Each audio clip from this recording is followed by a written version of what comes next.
Hello and welcome to the 9th episode of my Beagle standard build log. I'm Liede and today we're going to wire the entire printer. So that means running the wires through the frame and up to the base and connecting them to the Mechatronics board, uploading the firmware, modifying it a little bit up to the point that we can actually read out the temperature sensors. So that's pretty exciting, everything. So without any further delay, I would say let's get started. In the electrical preparation video, I failed to show you that the end switches also need a little bit of wire with a 2-pole connector on the end. I didn't have them at the time and it didn't show in the manual, so I pretty much overlooked and forgot about it. I just soldered on a couple of plugs. So the first step of the electrical installation is to run all the wires that are now on top through the frame to the bottom. This is not a problem for the 2 vertices with just the end switches, but for the third one, where the extruder motor is, this will be a little bit complicated, because this upright will house all the wires for the extruder, for this end switch, and for the hot end, which will be here. So we need to run that in one go, and we will use a little bit of cable wrap to assist a smooth running through the upright.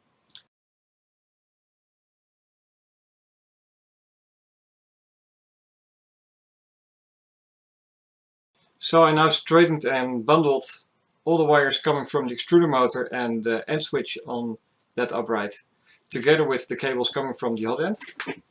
And now we need to also include the second fan for the hot end, which is not installed at the moment, but will be later on. We add that to the bundle, and we use a bit of cable wrap, which is actually included in the kit since we are going to use it later on, to tidy this and make sure we have a nice little bundle runs through the upright, instead of having to battle each and every wire separately, which probably will be a nightmare.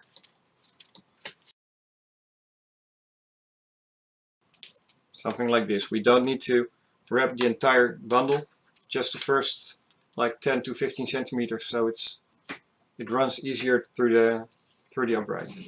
Now we just thread it through like we did with the other 2 uprights. Like. Now we pull the bundle through gently, unwrap, and there you have it, the entire bundle. Now comes a piece that puzzled me a little bit in the beginning, so I asked the guys over at Red World how they did it, because as you can see, the wires are coming out the bottom of the printer now. Now if we're going to leave it like this, the printer will be standing on top of the wires, which is lousy, to do an understatement. But luckily there's some channels that's suitable for the cables. There's actually a hole here, and there's holes here. There's bolts running through, and the trick is to guide the wires through this hole, up through this cavity here, and then it comes out over on top of the motors. So that's what we are going to do, and we're going to separate out the wires so not all wires go the same direction.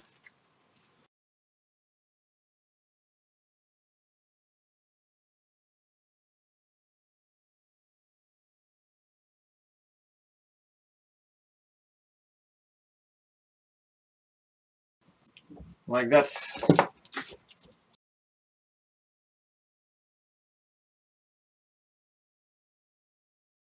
As you can see, the wires now come out top of the frame, over the motor, and everything is tucked away nicely now. So next will be installing the mechatronics board. And for that we will need to undo this faceplate, because we will need to do a little bit of filing and a little bit of fiddling with bolts and nuts.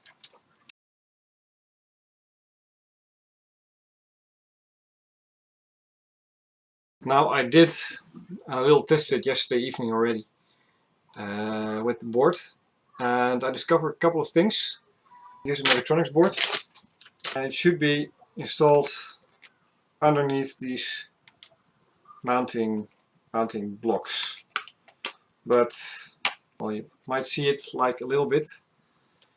It doesn't quite fit. It's just the block is a little bit too big, which results in the USB socket being a little bit too low, the D card slot a little bit too low, and even worse, the board itself will sit against the aluminium rod that's in the frame, the rod here.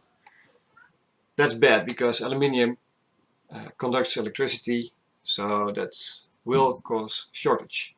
So we will have to file down a little bit of these blocks to make sure that the board will fit nicely to the holes and doesn't rub against the aluminium bars anymore.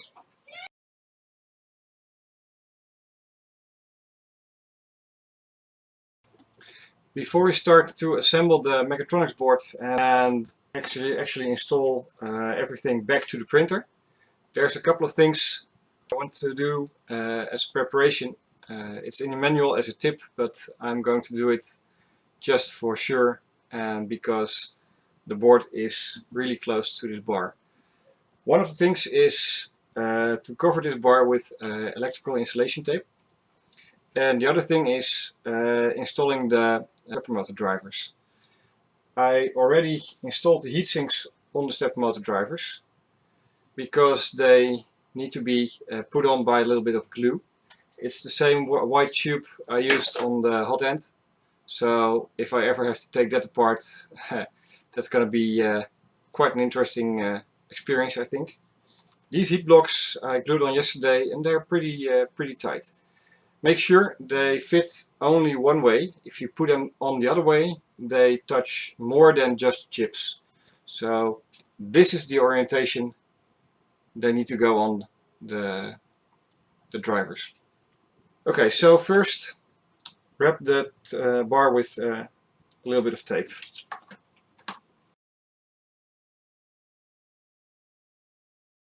I put on 2 layers of electrical tape for good measure.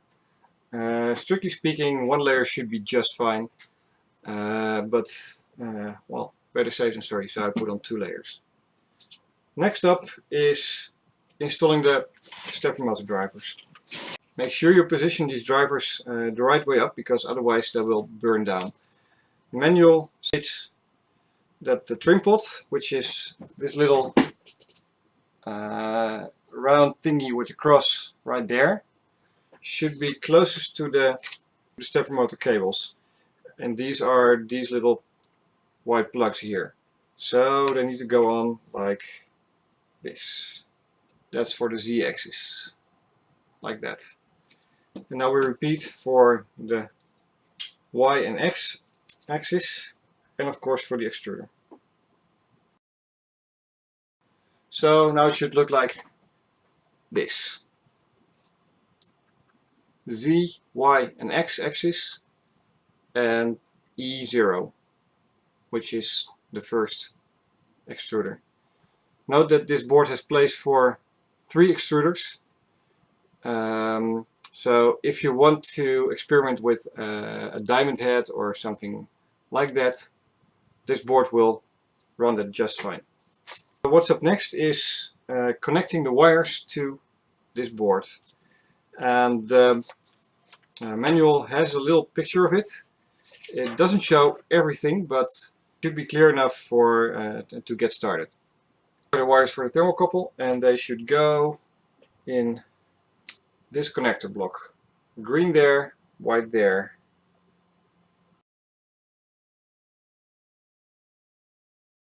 Like that. Next up, the heater block which goes E0. Strip the wire a little bit, twist the wires, and put them in like that. Polarity doesn't matter. It's just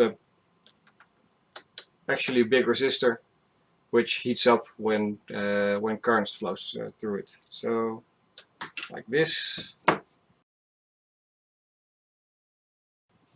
Now install the power supply wires, which I already cut, and we need a double pair. Make sure you put the red one in plus, the black one in minus, so you don't make the mistakes of reversing polarity or something like that, because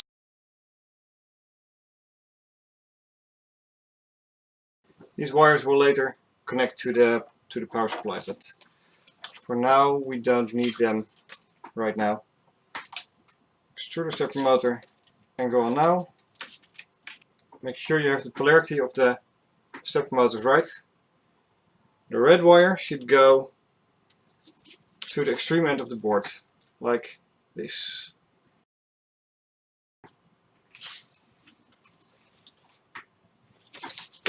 And what we now need to do is connect the stepper motor drivers and of course the end stop switches, but they need to be plugged in a specific order, which is shown in an appendix which shows the recommended axis assignment, and I'm going to stick to this. So let's see, we have wrap on this side, so this should be the z-axis, this should be the y-axis, and then obviously the x-axis is this one. Now we have the end stop switches, and they should be plugged in the stop connectors here, and the manual states that it should be to the left side, so I'm going to plug them in the plus connectors for now.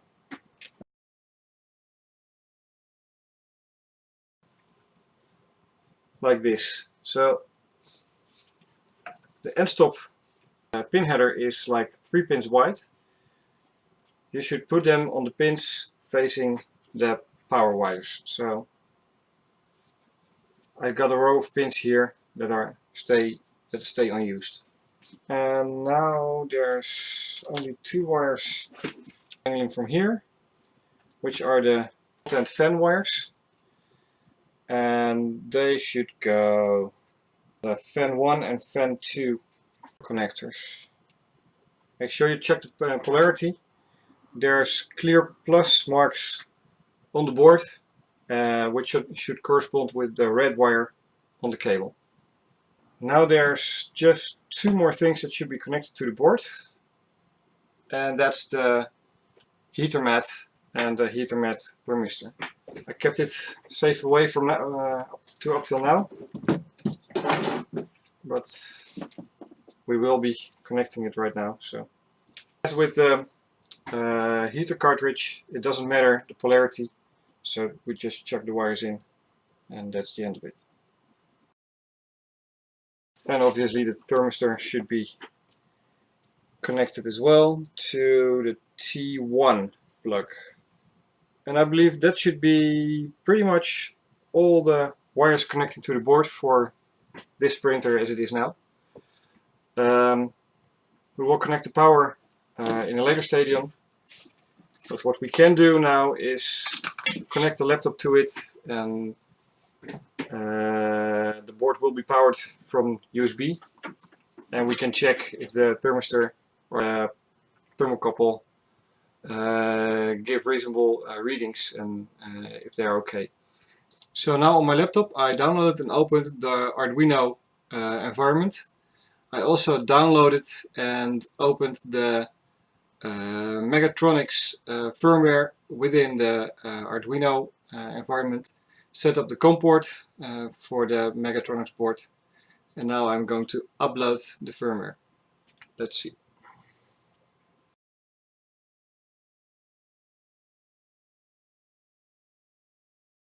Good, so I have both a bed and an extruder temperature of about 25 degrees centigrade, which should be pretty much okay for the room temperature here. It's nice warm here.